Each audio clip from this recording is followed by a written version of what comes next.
তাই বলে কি গরিব হয়ে সবার কাছে বাসি? সারাদিন মাটি কাটি, ফিরি সেই সন্ধ্যা বেলায়। মনের যত কথা বলি সবই সেই মাটির ঠেলায়। লুঙ্গি খানি মারি কাছা, দেখা যায় জাঙ্গি পাছা। আরামে চাষ তো করি, পরোয়া নেই তো বেলা।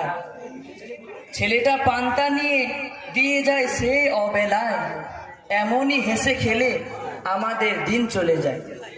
আমার এক বন্ধু আছে, নাম তার ঝন্টু চাচা। অফিসে চাকরি করে, মুখে তাই দাড়ি চাচা। আজ তার মেয়ের বিয়ে, বলছে ভাইপো আসিস, কিছু না দিতে পারিস শাড়ি তো দিস। হাটে তাই নিয়ে কিনে একখান বেনারসি। যাই দেখি বিয়ে বাড়ি কি করছে মা ও মাসি। আমি হলাম ঝন্টু চাচা।